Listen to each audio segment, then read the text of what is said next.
Olá, sejam bem-vindos à TV HBR Brasil. Hoje na cobertura do evento Cenários 2014 da Harvard Business Review. Aqui ao meu lado, André Barrense, que é diretor-presidente do Escritório de Estratégias de Minas Gerais, do governo de Minas Gerais. Exatamente. Tudo bem? Como é que vai, André? Tudo ótimo. Como andam as estratégias na sua área?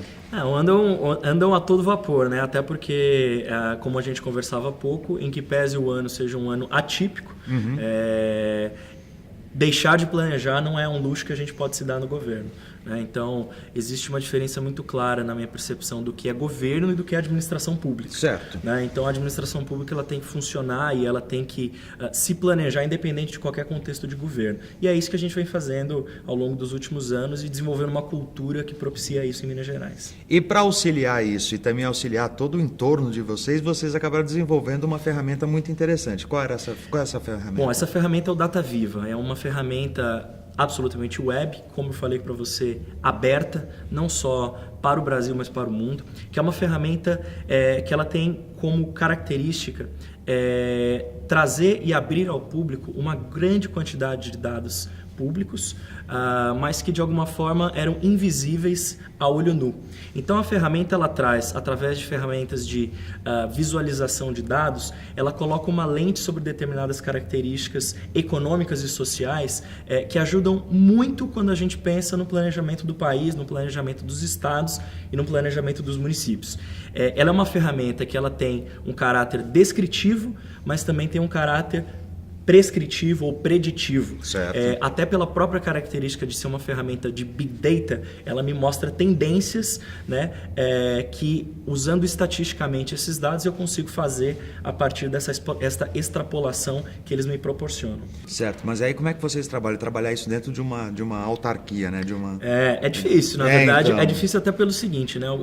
Pelo ineditismo da ferramenta. Pelo ineditismo ele é complexo não só por ser um ambiente de governo, mas por ser uma ferramenta que ela tem que transbordar o que é o governo. Né? Quando eu penso em desenvolvimento, não é o governo que faz desenvolvimento. Né? O governo ele é um elemento sem o qual o desenvolvimento dificilmente acontece, ou pode se tornar mais difícil, mas quem tem que se apropriar desse raciocínio, desse planejamento de cenários é também o setor privado, é a sociedade, etc. Então a gente teve um processo de construção que foi muito rico, né, com o que a gente chama do sistema de desenvolvimento, certo, que inclui indústria, inclui organismos de associação de formação profissional, universidades, etc., para que eles participassem conosco e de alguma forma se apropriassem do que é o Data Viva. E aí a gente demorou 19 meses para fazer o desenvolvimento dessa plataforma, justamente por isso, porque ela tinha que ser alguma coisa que fosse percebido o valor não só para quem faz o planejamento governamental, como quem pensa o que é o planejamento privado ou do setor produtivo. Né? Ou seja, esse setor privado, setor produtivo, tem acesso aos dados? A plataforma ela é absolutamente aberta para o mundo inteiro. Então, é uma plataforma que a gente fez um esforço muito grande de desenvolvimento e quando a gente chegou no produto final, a gente se deparou com alguma coisa que era tão rica que a gente falou, até triste a gente deixar isso como uma ferramenta fechada. Né? Então, ela é uma ferramenta aberta, não só para Minas Gerais e para o Brasil, mas para o mundo inteiro.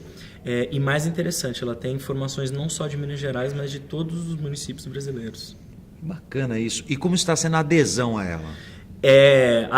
Assim, absurdamente surpreendente, porque a gente teve, em 2 meses, a gente teve cerca de mais de 15 mil acessos à plataforma, mais de 85 países diferentes visitando, e ela tem sido utilizada de uma forma muito intensiva para fazer um planejamento de setores mais estratégicos do governo e também da indústria. Né? Então a gente escolheu 8 grandes setores para fazer como se fosse um deep dive junto com eles, né? E aí vem junto disso um raciocínio de uma metodologia de roadmapping. Então o que eu preciso colocar como um item para desenvolver este caminho que a ferramenta me apresenta. Planejamento de educação profissional e qualificação profissional. Então tem sido usado de forma muito ampla.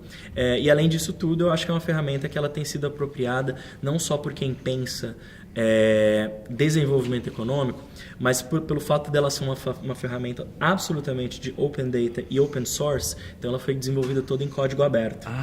Então, e com uma linguagem de programação que foi criada por nós junto com o pessoal do MIT, e aí todos os códigos estão abertos. Então, você está tendo uma proliferação de outras plataformas que usam o nosso código e usam os nossos dados para criar coisas próprias. Então, você tem um cenário de startups que está crescendo no entorno dessas informações, cenários de determinadas empresas que estão fazendo uso dos dados e também da visualização desses dados, que é algo que é muito poderoso no DataViva. Então, você está tendo quase que um spillover muito além do que é pensar o desenvolvimento econômico, né? A gente teve um outro convidado aqui nessa série falando da importância de também se fazer as perguntas, porque não adianta você ter as informações se você não fizer a pergunta correta. Absolutamente. O dado está ali para ser questionado. Para ser trabalhado. Exatamente. Ele sempre precisa ser manipulado com uma pergunta, uma hipótese, né? Ou um teste que você quer fazer com aquele dado. O que se vê muitas vezes são organizações que acabam se perdendo num mar de dados sem saber exatamente o que fazer com aquilo. E acaba achando, não, isso não funciona, não, isso é moda, isso E aí que tem eu sempre digo, né, que existe o risco de você jogar o bebê fora com a água do banho, quando na verdade o que você precisa é fazer uma boa mineração de dados, né? A ideia de você ter um dado bruto e a partir dele, ou um pool de dados, e a partir dele você extrair aquela informação que você acha que é mais estratégica para o seu negócio e para a sua tomada de decisão, está aí a chave do sucesso. O segredo do sucesso é fazer a pergunta correta. E para fazer essa pergunta correta, existe um endereço de internet que as pessoas possam... Por favor, acessem, sem moderação, dataviva.info. Dataviva.info. Sem Exatamente. BR, sem nada. Sem BR, sem nada. É uma plataforma em inglês e português. Tá. E que você vai encontrar ali muitas informações de uma forma absolutamente intuitiva, absolutamente simples e visualmente belíssima. Para qualquer pergunta que você possa ter. Você vai se surpreender com o nível de detalhe que a gente consegue chegar e com o tipo de pergunta que a gente consegue responder. Muito bem. E enquanto você não vai até o endereço que nós passamos aqui, existem também outras respostas para as suas prováveis perguntas em nossos outros vídeos. Continue com a gente na TV HBR Brasil. Até a próxima.